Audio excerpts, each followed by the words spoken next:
Welcome to The Shield Within. The issues discussed on the Shield Within podcast do not reflect the opinions of any specific agency. They are the views of the host and the guest. Any persons discussed may be fictional for comedic purposes only. This podcast is rated explicit and listener discretion is advised. Listening to The Shield Within may trigger repressed or suppressed memories or experiences. Please contact a mental health professional at your earliest convenience. It's time for the chaos to cease. Time to open yourself to peace. From the hours you've put in. To the next shift you begin. From the endless pursuit of release. That finds the worst unleashed. Transform the ugly into a win. Get to know your shield within.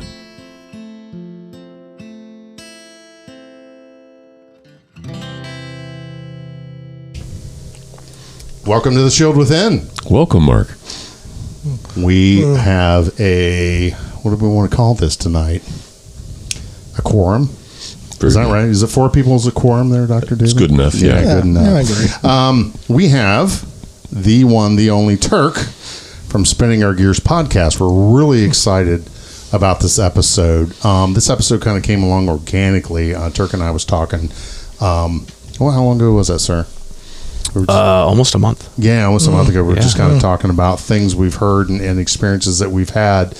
And we come up with a great concept of some things I really didn't realize was talk about true warriors and true servants of God. Mm-hmm. And with us, we have Captain Fabulous. Thank you for the invite. Yes. Honored to be here. Thank you. The reason why we're all here together is we're going to talk about the huge hearts that you and Turk have. And how proud I am of both of you because you both have one thing in common.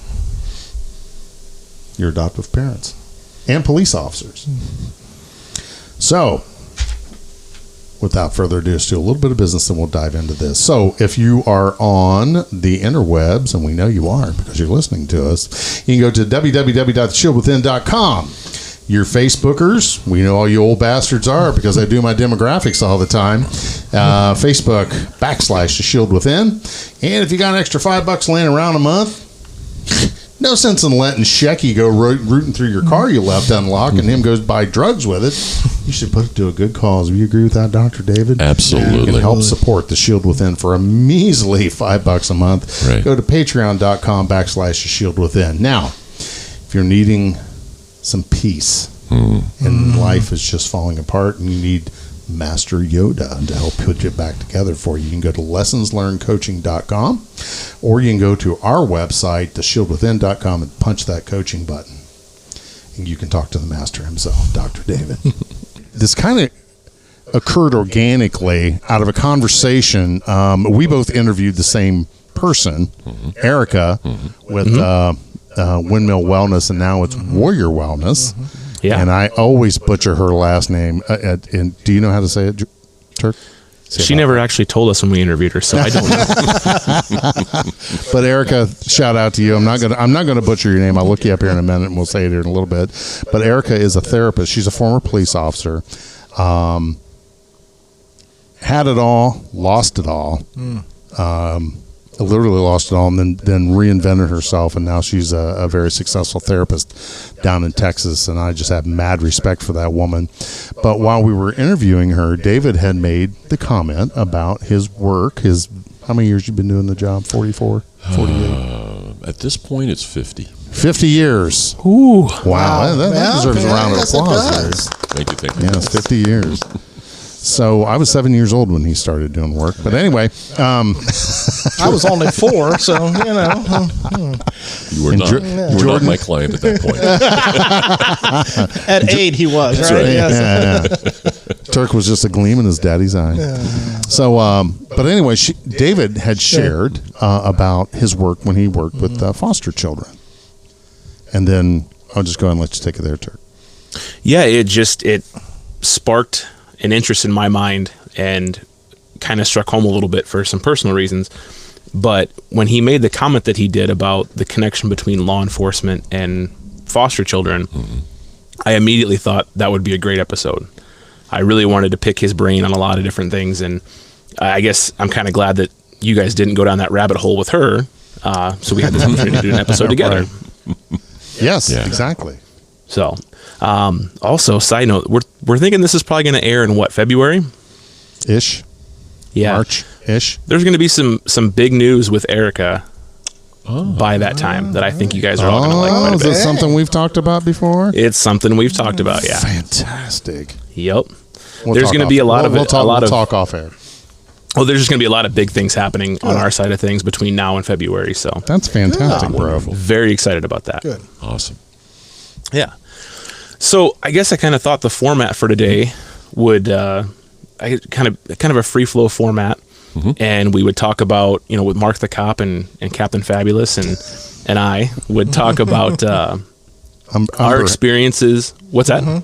It's Erica Umberhagen. I never would have got that right. And if I butchered it, Erica, I'm so sorry. I guess I figured we could talk about our experiences as beat cops dealing with foster care and with the DHS system. Then we can kind of pick Dr. Day's brain on his side of things. Oh my God. And then we can kind of bring it all together with our own personal experiences. Sounds good. Sounds real good. So, the first question I had was, Mark, do you remember the first time working the street that you had to deal with the foster system or DHS? Oh gosh, yes. Yeah, we had we had a house on South 7th Street. Say that 3 times real quick. And this house was nothing but foster children, and they would run away. And here in Ohio at that time, none of these kids had identifications. And Senator Beagle, who was a great friend and a great friend of law enforcement, he served on some committee for the children. And I think since then there's been a law here in Ohio to where these kids get photo IDs. You know, it's like, it's free. They're welds of the state. Why don't we have identification for these children? So, you know, the poor foster parents, they didn't have any pictures of these kids, and these kids would say, fuck it, and walk off. And, you know, we were dealing with them constantly, and some of the officers just really had no empathy for these poor kids. And I have to sadly admit that there was times I had very little empathy for them. But, you know, once I started understanding where they were coming from, you know, they're in a strange home, they're in a strange town, they just want to go be with people that make them comfortable. Right. You know, they don't know who these people are. And I think it's so admirable of people that open their home to foster children to try and give these kids a better life. And, you know, some of the times I reflect on the stories that Dr. David shares with us, and the one story in particular where you were talking about the kids leave the home and they get put into foster care, and they're trying to work with the parents, and the parents are fucked up, you know, for whatever reason. And the kids are like, yeah, when we go back, we know we're fucked. That's the thing that really sticks in my head, you know, and I'm thinking, wow, you know, how can this be good? How can this be conducive for raising a child? How much trauma are you imprinting on that brain? And I can remember, you know, things from my childhood, and through reading Create Your Own Light, Travis Howell's book, and he shared in his book about when he got ran over by a golf cart. Have you read that, Turk? Have you read Travis Howell's book? I have not. Shame on you. Anyway, pick it up. It's well worth it. It's a great read. He was talking about, he got ran over by a golf cart. Of course, you know, they're out west, wherever they're at. And he was very young, and he remembered the temperature. He remembered the smells. He remembered what he was wearing. He remembered what the woman said when they pulled him out from underneath the car. He was just right down to just graphic detail. And how he related that is that's how trauma imprints those events on your brain. And that's, you know, he was switching that in there, and I was thinking, wow. You know, I can remember being 3 years old, and I have abandonment issues from my childhood. And I can remember being in the house alone, just terrified. Well, my mother was outside hanging up laundry. That's when you used to hang out clothes, so throw them in the dryer. But, you know, that was just one incident. And I wasn't in any danger. I just remember being that scared, running through the house screaming for my mother. I can only just imagine what some of these poor kids go through in that life. So go ahead, Turk. Yeah, I piggyback off of that. Remembering my very first one, I remember walking away wondering how much trauma we as law enforcement put on them in that situation. Oh my good. Oh, yes. Good one. My first... Was you a dick? No, not at all. But I mean, I very well could have been. The issue was that we got called to a welfare check. And I believe it was for maybe a 16-year-old female. And what we quickly learned as we got on scene was that this house was much like you were describing. It was one that was filled with children from foster. And I want to say that it was broke down like maybe 4 or 5 had been adopted from foster, and there were 2 or 3 that were in the foster system kind of staying there. But it was very, very awkward because the dad answered the door, and on the first floor you have the living room. The mom was sitting on the couch in the complete dark. And later learned that she had some mental health issues that were kind of contributing to the issues with the family. But basically she just pointed up the stairs and said, she's up there. And the dad walked us up there to her, to where the 16-year-old was at, and she wouldn't give us anything. It was me and my partner, and she would not give us anything.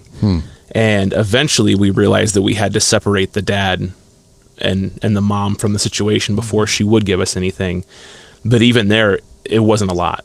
She really just covered her bases and said she wasn't suicidal so that we didn't have to take her to the hospital. Yeah, because she didn't want to do that shit, did she?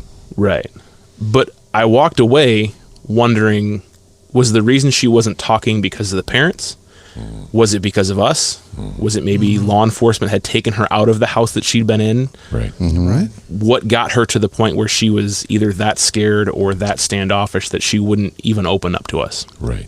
And that was kind of my takeaway, realizing that you have to wear a different set of gloves, not even kid gloves, but a different set of gloves altogether if you're going to be handling and dealing adopted and foster care kids. Right. That's very typical of my experience with this intersection of this population with law enforcement. Sometimes the kids would see, like Kelly has talked about on our show, the foster kids, the kids that became foster kids would see the police people, EMTs, whatever, as saviors. Like when they would walk in, the danger would go down, the chaos would stop, and life would start to make sense a little bit. So there are some circumstances. I can remember a girl I knew, gosh, she was probably 13, and man, when the cop would happen to be on grounds for whatever reason, she immediately would go talk to that cop.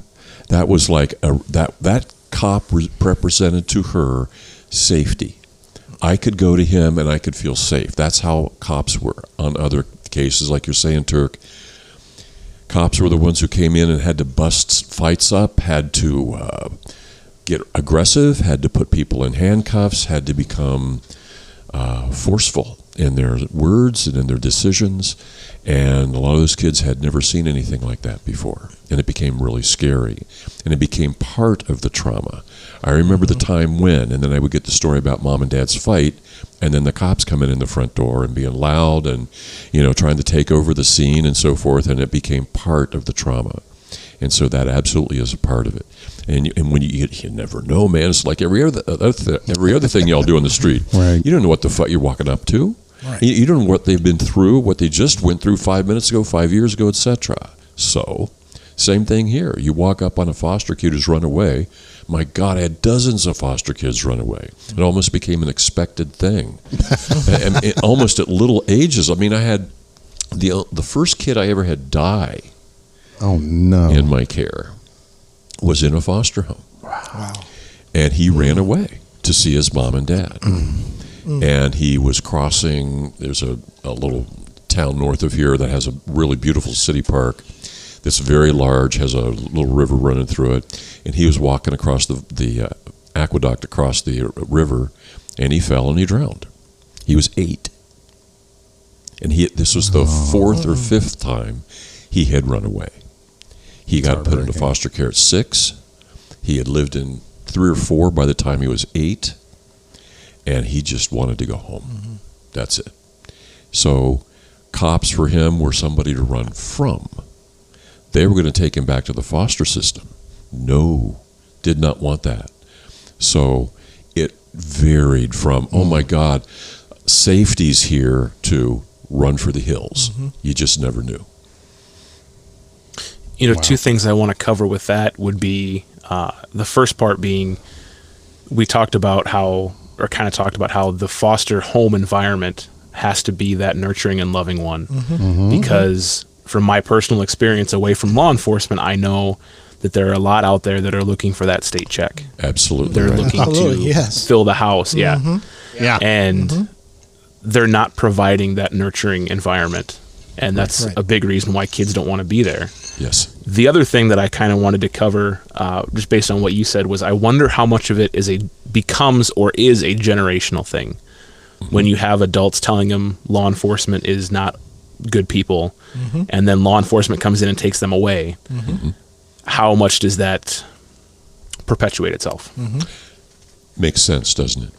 I mean, if somebody tells you one thing and then it turns out to be true right in front of your eyeballs with a lot of volume to the whole thing, you walk away with a very strong conclusion about how law enforcement is. And it sometimes can't ever go away. It can't change to something more reasonable, something more reality-based. That is a part of it. And like it or not, it is a part of it. And I'm thinking of kids who, I'm thinking more now of probation officers. They had totally not wanted to do anything to do with the cops, so they end up on probation in a foster home with a probation officer. And sometimes, I've got nice memories rolling through my head right now, probation officers who've been able to soften that negative conclusion about law enforcement. Oh, cool. POs have a different frame of reference, a different way of being, different backgrounds, training, and all that stuff. And so they would approach a kid in a whole different way than a cop would. And in Troy, we had a juvenile aid officer when I first got into the area. And he was here for probably 10, 15 years after I got here. And he was just like, he was a big man, but all the kids loved him. I mean, he was just like, nobody could fuck with him. He was just like, he was unfuckable. The kids would just, they tried giving him shit, tried to get a rise out of him. Just it was not going to happen. And that became something. Well, you're not like the other cops I've known. That's right. We're not all like the same person, Damn right. So, there's a whole lot of variation in how that can change. But so often, man, if your mom and dad, your best friends, your neighbors, everyone up and down the street is all getting shouted out, by the cops, and then they bust into your house making noise and threatening, menacing, aggressive, your conclusions are drawn very much so at that point. Well, and if you think about it too, the officers getting sent to these calls, the child removals, the child welfare checks, the runaways, it's the new guys, because the old guys don't want to go handle it, even though the old guys probably have more compassion and have more experience. It's the new guys who would rather be going and busting crime. Right. So they're getting on scene trying to wrap things up as quick as they can, and they're using that robot voice and that robot mentality. And that's why the PO is different than the other cops those kids have noticed. Much agree. It's a great point, man. It's a really good point. Yeah. Captain, Mr. Dr. Chaos, fabulous. I love that title. Can I put it on a business card? Major. What was your first experience like in dealing with foster? Thinking back on multiple calls, and a lot of it was already touched on by you and Dr. Dave, is it's a space issue. So when you have multiple children in a foster care system, is they don't have their own space to go to, so they're sharing rooms with 3 or 4 involved, and the only thing that they have is clinging on to a blanket, teddy bear, something like that, of ownership with that. Wow. And it's that type of stuff, because you're a cog in the system, and it's just trying to call someplace mine, and then sitting at the table and trying to fend for yourself, and then getting that space away. It's like what Dr. Dave said, is that one child that was running away with that is wanting to have their own space, and I think that was how they were trying to get out and call something that their own. And that's just kind of what I was subject to multiple times, is then you're taking that child who did run away from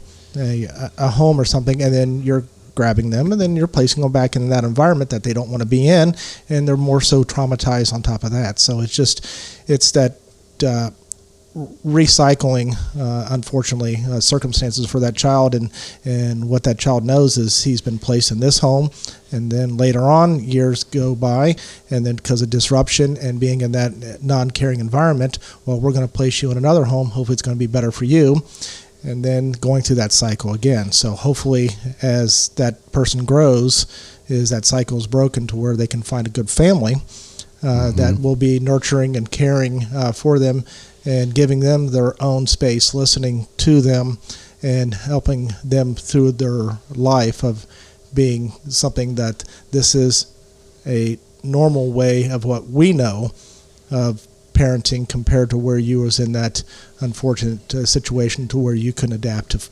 4 or 5 other children that you had no relationship with prior to, or trying to bond as a brother or sister or something like that. You're just somebody there in that living environment. So it's... And that's kind of a perfect segue, I guess. Dr. Dave would know more about this. I know that in Iowa it's not this way. Are there any regulations in Ohio where a person going into foster care maybe has to go to a therapist, or has to check in with someone, or has to be evaluated? Pretty much it's across the board. It's pretty much assumed that there needs to be somebody from the mental health field following that kid through foster care. And, the way things are in reality, that sounds really good, and it's a wonderful goal to put on a piece of paper and talk with a kid about. You're going to get counseling. But the truth is, the community mental health centers in our area have very few clinicians left. And so you can tell a kid, well, we're going to have you see somebody at the mental health center because that costs us the least money. And there's nobody at the mental health center to see any of the children because their caseloads are already booked up with adults and chronically mentally ill people, which are mostly what goes to community mental health centers anymore. So, private practitioners are few and far between that will be willing to take a children's services case and work with that kid because they're not going to get paid as much. And the cases are complicated. You might end up having to go to court. You might have to meet with the foster parents. You might have to meet with the biological parents. You might have to meet with the next set of foster parents. You might have to meet with the probation officer. You might have to go to the school and meet with the teachers because this kid is like, what the hell is going on with this guy? So you end up getting involved with half a dozen systems from one case. Good Lord. It's easy, common, and it makes sense when you add it all up. The kids, like Mark said, you got a kid in a strange home, strange city, strange school, strange kids, strange neighborhood. Yeah, having one guy, one lady that's sitting in an office being a constant, kind of sweet, sounds really good. Maybe help me make sense out of this shit. But that's hard to find. And so we can have the goals, and I think they're good goals. I think it's just like common sense to have somebody from the mental health field involved with these kids as they go through the system. But the resources are getting thinner and thinner for that to happen. Wow. And you kept saying the word might. However, what I will say is that it's most likely. Yeah. Even if you have a very clean-cut case of removal to either reunification or adoption, Right. You have no idea how many court cases are going to be there, how many checkups are going to be there with the DHS side of things. There, tens to hundreds are going to occur, even if it all gets wrapped up in 6 months. Yes. Now, on our side of things, I don't know. I know for the little kids, there was no counseling involved. Okay. I don't know about older kids. I know that Iowa has a lot of really good resources out there for mental health, but there is nothing in place that says we remove this child, they need to go see a therapist, which I think is a huge disservice to the children in the state. Yeah, it's a big hole in the service array if you're not supplying that resource. Yeah, I agree. Yeah. And it's really cool that we do it on paper. It's also not cool that we can't do it in reality. And I think it's really unfortunate in Iowa that that's not just a kind of a given. You got somebody in this situation. To me, it's like, guys, if you pick somebody up on the street who's, I'm thinking another situation recently. A gentleman, mid-20s, checked into a psych ward, walks out. in his hospital skivvies, that kind of thing with the Whoops. with the highly ventilated clothing, and he's walking around downtown, one of our little towns around here, and he gets picked up, and it's like, bet this guy needs some mental health help. You think? And the same The thing. grippy socks are a dead giveaway. It was true in this case as well, and yet you'd think a 4-year-old who's just been ripped out of mom and dad's house. Mom and dad have just gone through A, B, and C, and now that 4-year-old might need somebody to spend some time with, Yeah. work some shit out. Let's let a 12-year-old be a 12-year-old because he worked it out at 4. The 4-year-old shit gets worked out at 4. It's a lot easier being 10. So it just makes sense, long-term, short-term, to provide that service, and for the state to say, nah, we don't really need that one. Nah, that costs money. Right. And that's what it comes down to, is that costs money. Exactly. It all gets down to that. And kind of where I was keying off what you're both talking about, just how much the mental health services is stressed, and where my mind is going is like, well, how do we free that up? How do we get more therapists doing therapy? I remember in our interview with Erica and Shannon, they were talking about, you have to want to do this, and how much time they put in to become therapists. It was like, 8-9 years Right. to just start it. And I'm thinking something's horribly wrong with that process. How could this be streamlined? Could you have X amount, like 4 years worth of schooling, and then start a mentorship, or you immediately start getting into it, or like what Dr. David does? And I distinctly remember our conversation 4 years ago now, or 5 years ago. You're like, I'm not getting my licenses back. I wrote the book. I did it. I wrote the tests. Fuck it. I'm just going to be a coach. And, so everyone gets the benefit of your 50 years experience, but, you don't have the checkbox there that you've done that. And you're like, why the hell am I going to go work for someone? Or don't you have to be observed? Right. Or some shit like that For a long time, yeah. But it just seems like that whole system is so horribly antiquated. That was fine for 30, 40 years ago, but today, how do we get more therapists to the system? How do we get more people, with boots on the deck? And then right back to the foster system. I know here in Ohio, our former Governor Strickland just gutted our mental health services. He shut down facilities all over the state. I know that a lot of the group homes for the kids all got shut down, and it's just like, what are you people thinking? Why? Why wouldn't this kid have his own bed, have his own space? Even though it's in a group home, it's not the best in the world, but daggone, going back to this horrible home life where the parents are strung out on drugs and could give two fucks. We went to Kevin Hines's lecture. He's the gentleman that jumped off the Golden Gate Bridge and survived. What's his book there? Captain Fabulous? The Art of Being Broken, or something like that? That is correct. Is that the name of it? Yes. Yeah. Yes. Wrote a wonderful book, but he was talking about him and his brother, and his parents were hippies, and they were out doing what they did, and him and his brother were left in a room all day by themselves as infants. And, what would be better, that environment or having them somewhere where they can at least be taken care of? They would have 3 meals a day, a warm bed to sleep in, some type of structure in their life. And that's where I think that, I don't think there's any easy answers Right. in any of this. Right. But I know that defunding it, shutting everything down was not the answer. So who's left? Who's your last resource? Our boys in blue. Yeah. You call the police. They'll figure it out. So To be now, the bad guys. yeah, their biggest thing is, let's defund them now. Right. That was a great idea, now wasn't it? The last thing, and then they're like, well, we want to send social workers out with them, which I'm all about that. Why not? You've defunded the fuck out of it, so because the social workers aren't there. Because they've defunded them. Now they want to defund the police. It's like, where is this all going to break down at? And who's suffering? The people are suffering. These kids are suffering. Everyone suffers. Everyone is losing right now. You know, and it just breaks my heart to see where we've come to. It's like, how did we get here? And these kids, they're kind of like ping pongs because they go through a system. They're at a house. They try to grab attention. So the police come. Then they commit some crime. Then they go to juvenile system. Then they go through that system. Then they're back out. Then they end up in jail again.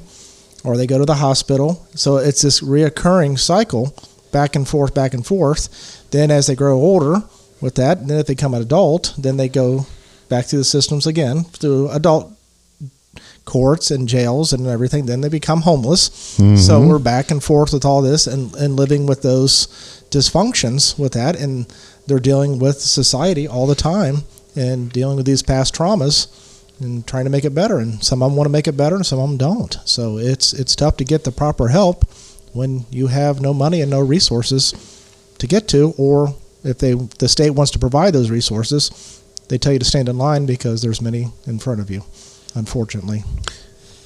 We just lost, there were 3 buildings amongst 2 counties where, and the premise of it was screwed up from the beginning, but these buildings were basically kind of a safe haven for kids, short term. Mm-hmm. So either they weren't getting along at home, they needed somewhere to stay the night, or there was a situation where they were in between home and foster. Mm-hmm. Love it. But then also what we were seeing was they would get kids that would go out and commit a crime, and juvenile detention wouldn't take them, so they would house these kids there as well. Right.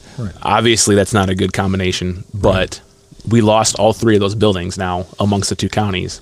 And so now we have nowhere besides juvenile detention to take them. Mm-hmm. Is it due to Turk? Is that due to budget cuts, or how did you lose the buildings? The budgeting for the buildings was totally cut. Nice. In lieu of it wasn't. It wasn't even like the governing agency over them had their budget cut. It was, we're just eliminating these altogether. But who thought that was a good idea? Who knows?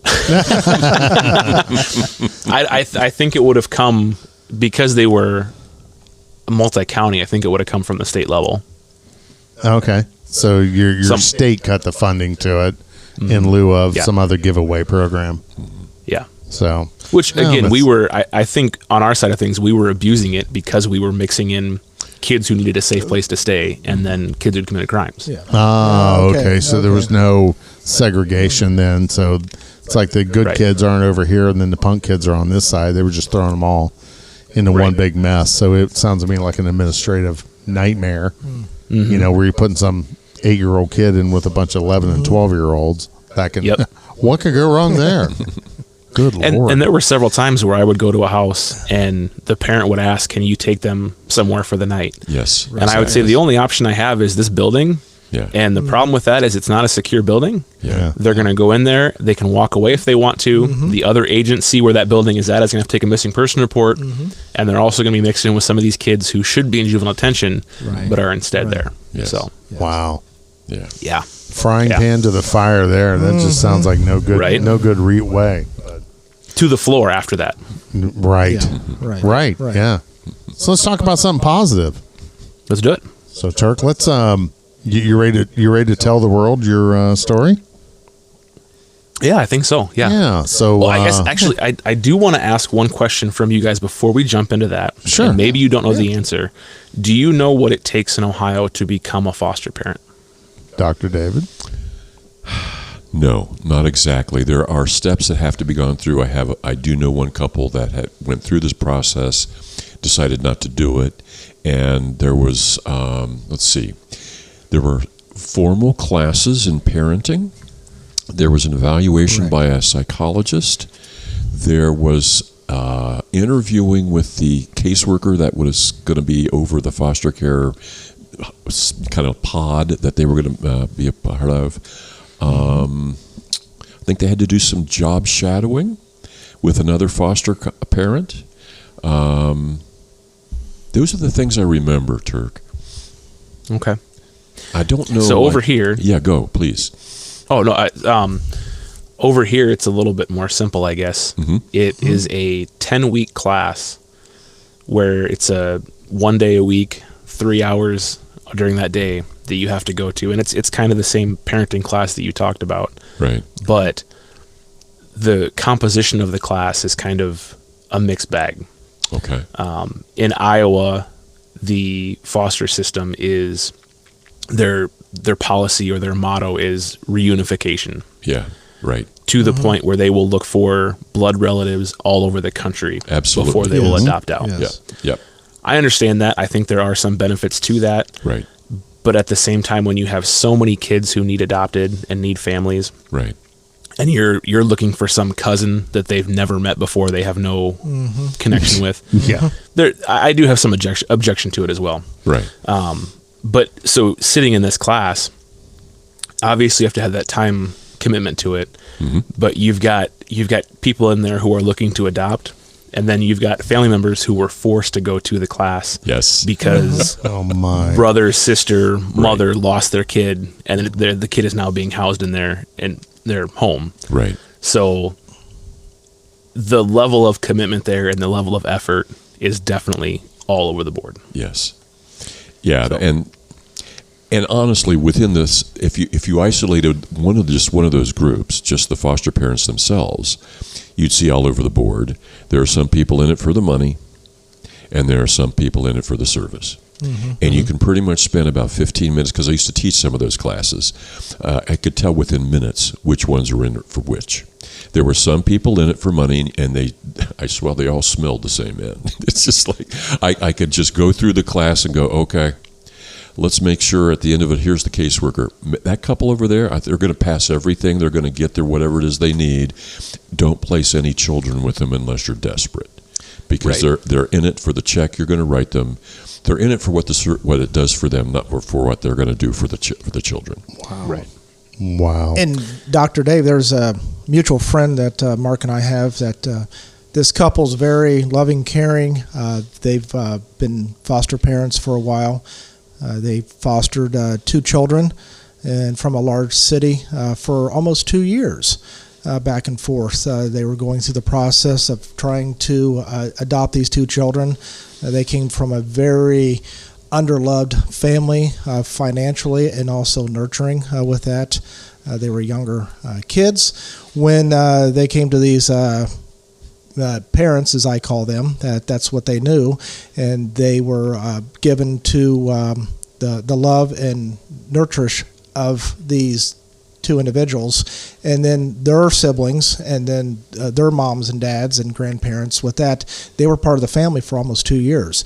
But during that 2-year process that they were filing paperwork with the county, the state, of trying to adopt, they ran into multiple hurdles as they were trying to do this process for that. So they became victims of the process with this, and they kind of left with a sour taste in their mouth during this process. Is they had to take multiple trips back to a major city so their biological mom can visit with them. Bio mom, as they referred to her, would go to court with this, plead in front of the judge that I'm trying to get my life back together. Meanwhile, baby's mama, daddy, and all this is in and out of jail with this. The kids of her biological mom, they would have to play underneath supervision with why she was there and with the other parents. So when the kids got done with their 2-hour supervision visit, they get back in the car and go back to the home that they love and know. They celebrated birthdays. They celebrated Christmas. Every holiday together, went to all these different places with this as one of their own with that. And the downtime was, I got to go back to Bio Mom. I got to be with her because of the court orders and to do all this process. As Bio Mom pleaded with the judge, trying to get her life back together and stuff like that, unfortunately, the loving, caring, nurturing family, they lost those 2 kids back to the court system, and they're back with Bio Mom and don't know where they're at or any other follow-up with this. But during this whole process of that 2-year, Bio Mom and the relation that Bio Mom had with her other mutual friends there from the large city, the adopted family, they would get threats of having the kids being taken away from them. They shouldn't have them. They shouldn't be teaching their ways of faith and friendship with this and subject to this. So they've really had some hard times through that. So during those 2 years after the loss of those 2 children, they hit them pretty hard with this. They sat back for a while. They said, we're not going to go through this process again because the emotional roller coaster. Oh my God! And then all of a sudden, 3-4 months later, they said, "We're going to do this again." So they went back through the paperwork process with this. So they're working now with a local county to process again with this, and hopefully this time will work. So with that, but any child that they can open their heart to and then bring to their family with this is going to be much better for that 1 or 2 children with that. So it's just, God bless them for what they do with this, for their commitment to life and trying to help the young children out with this, because that terrible experience just could have stopped 2 wonderful, loving young families with that to develop their own family. Wow. Striking a lot of chords. Yeah, I thought so there, yes. So I'll kick it back to you on that story, yes. So I guess first and foremost, before I jump into my story, what I will say is that I'll give some details, but because I made the decision to do a podcast, not my family. Right. So it's going to be a little bit generic, right? No, that's fine. We decided that we decided that we were going to adopt, and we did our first adoption privately, which was hella expensive. If you guys don't know that route, I agree. Yes. But well worth it. Well worth it. Well worth it. Absolutely. Absolutely. But when we decided that we were going to adopt again, we realized that we just could not afford it. Right. It wasn't going to happen. Right. So my wife, being the amazing person that she is, who has, I think, her entire life wanted to get into the fostering and adopting side of things, did some research, and we jumped in full force. We started taking the classes, and I kind of talked about before how it's a hodgepodge of people. As soon as they find out that you're a cop in the class, it's like, yeah, it's on. That's true of anything. It doesn't matter what class it is. Good Lord. Our second or third class, and our classes were downtown ghetto, right? Yeah. Our second or third class, we went out to the parking lot for a break. All the prospective parents did, and a fight breaks out amongst a bunch of kids off to the side. Oh wow! And me being young and dumb, I yell out, "Police stop!" Right? Yeah, this wasn't my jurisdiction. I don't know what I'm thinking. Please stop! Please stop! Or police. I wish I would have said please stop. One of the kids pulled out a can of pepper spray. Oh my and God! Doused everyone. And so I had to sit through class, the last hour and a half of class, just burning. Oh God, yeah, it was terrible. But we went through the class, and we were able to kind of set some parameters when it came to bringing in kids. We said, obviously, you can't give us a ton of details, but we would like to know the parents' names so that I can cross-reference it and make sure that I had not dealt with the parents. Right. Because we knew that our end goal was adoption. Right. So we get the phone call, and they give us the names. I checked the names out, hadn't dealt with them at all. We bring in the kids, and it turns out they'd given us the wrong last name. And it turned out that not only had I dealt with the mom, the person in charge of removing the kids from the household was someone that I trained with every 2 weeks. Oh wow! So that's close there was to the fire. Yeah. It was a very tumultuous time, kind of going through that process. And well, who fucked that up? First of all, DHS. Okay. Yep. And we can talk about DHS in part 2. There's a lot there, but I'm sure. Ironically, you guys know I was a canine officer at the time, so I have a lot more liability on my shoulders than anybody else. Right. And halfway through accepting these 2 children and adopting them, I end up going out with the dad in the middle of the night, having no idea. That was interesting. Whoa. And kind of having to sidestep that and pass it off on someone else. Right. But, just kind of going through all of it, we had the kids, and it turned out there were some medical issues we had to deal with. Yeah. And my wife stepped up 100%. Mm-hmm. She took care of these kids from the day they came into our house. Awesome. That's all right. Take a minute. Yeah. It's okay. That's okay. It had to be beautiful to watch, bro.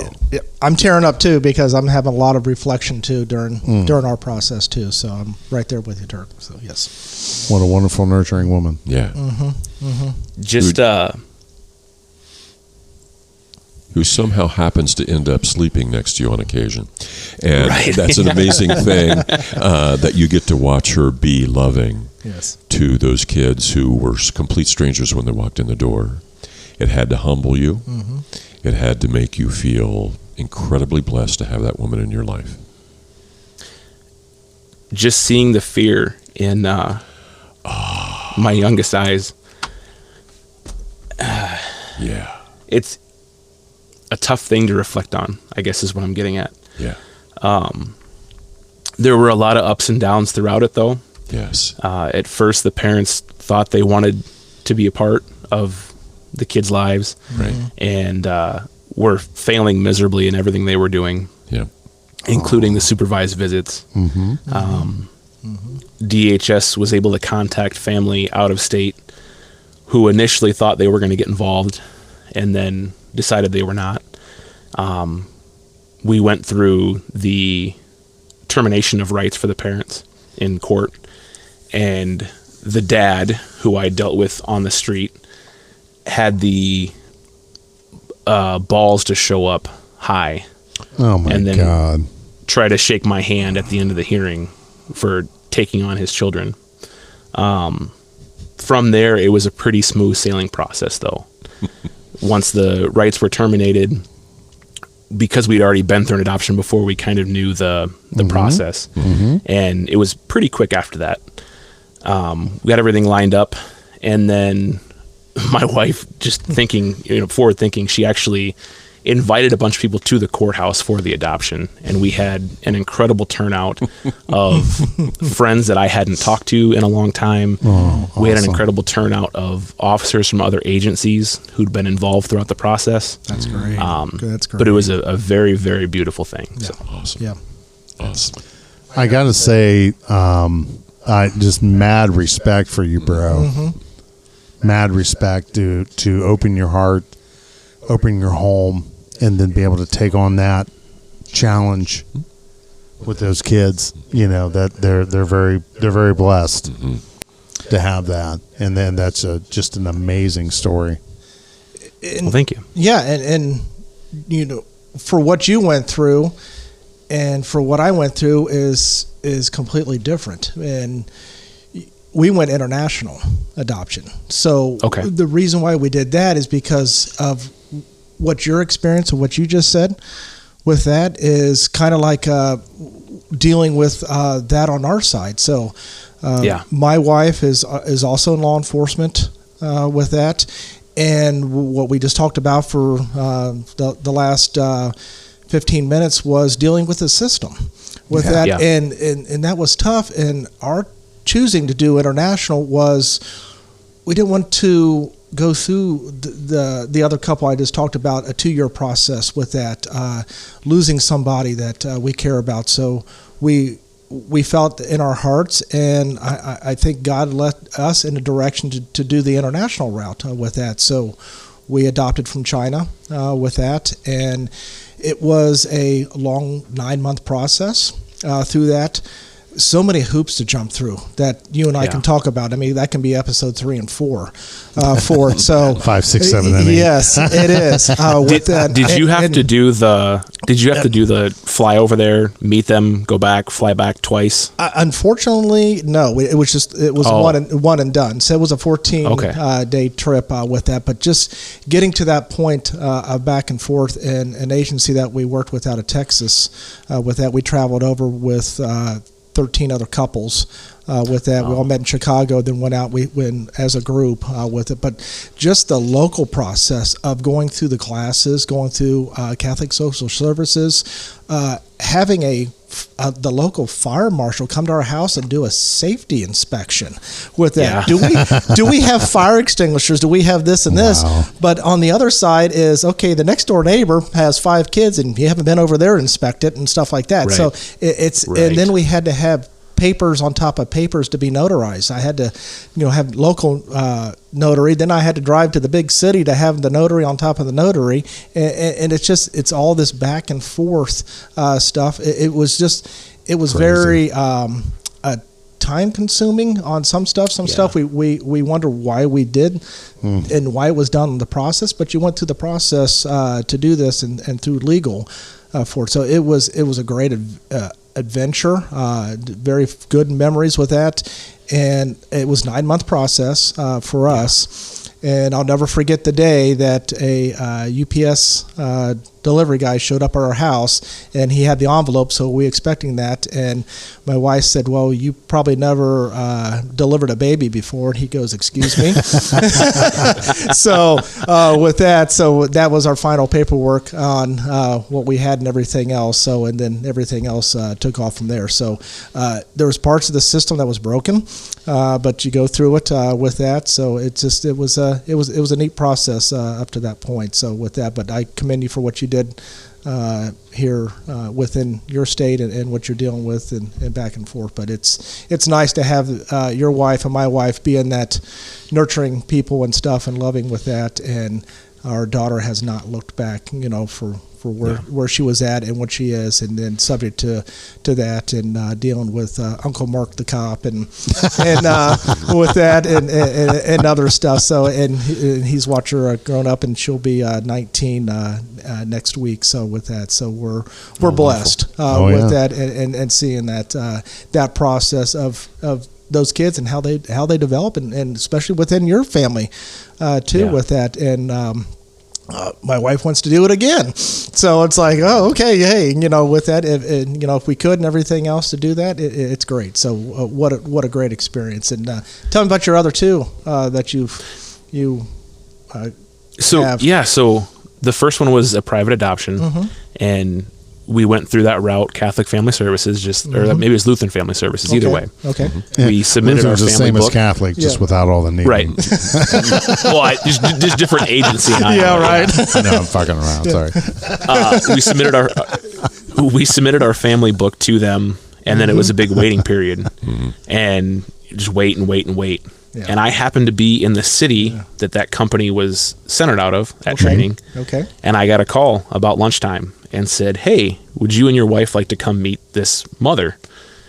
Absolutely would. So my wife drove down to meet me in this city. It was like a 2-hour drive. And we found out that mom was like 9 months and 2 weeks pregnant. Oh, wow. Making the decision. So we literally stayed in that city for 3 days waiting for her to give birth. And that was the private adoption. That one, she knew she was turning over her child. There was no hiccups with that at all. Streamlined 6-7 month process. We then decided to do the foster route, and we got a sibling placement. So our next two were brother, sister coming to us.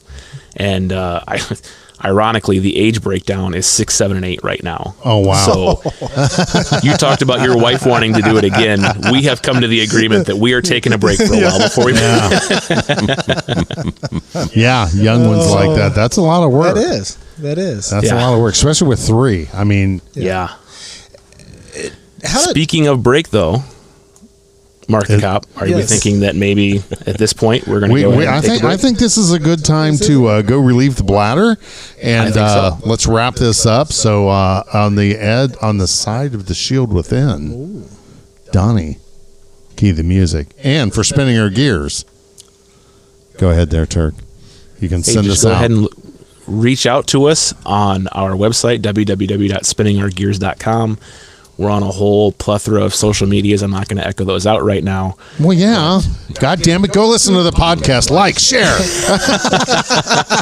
I'm not going to list off all Share the it social like media. syphilis at a strip club. Come on. You can find those in previous episodes. You know where we're at. Is that where the $5 I will come say- in at? Yes, like, share. Go to their Facebook, Yes, Spinning Our Gears, and give your. By the way, I hate to date, but I did absolutely love your year-end wrap-up. That was a Well, great. thank you. That I was a do. great episode. Yes, it was. I listened to every minute of it. I know that I gave you a little shout out there. Gave you some love on social media. So yeah, give Spinning Our Gears podcast. I mean, give him a like, give him a share. And the biggest thing is help. It really helps us in the podcast world Yes. on the business end. Those likes, those shares. You don't think it is, and mostly subscribe. And that's Yes. most importantly, subscribe. So sorry, I didn't mean to hijack you there, Turk. No, but go not ahead. really. Getting the message out and getting into that algorithm, which Yes. is a dirty, dirty word. It takes all of those things. So, You're a very please do talented that. podcaster, Yes, bro. It's a pleasure for me to sit here again, sharing a microphone, sharing a studio with you. We've done some work together before. I can't think of better people to partner with. Right. And Yes. we enjoy our time with you. So thank you very much for having us on. absolutely. Stay safe. We'll get through this together. May your days and nights find you strong and safe. May you take your place as your family's face. As you do the shit that we won't do. As you embrace the risk you must go through. May you grow in strength and heal and find your heart, your soul, and your mind. You look at your life and grin. You have a home, the shield within.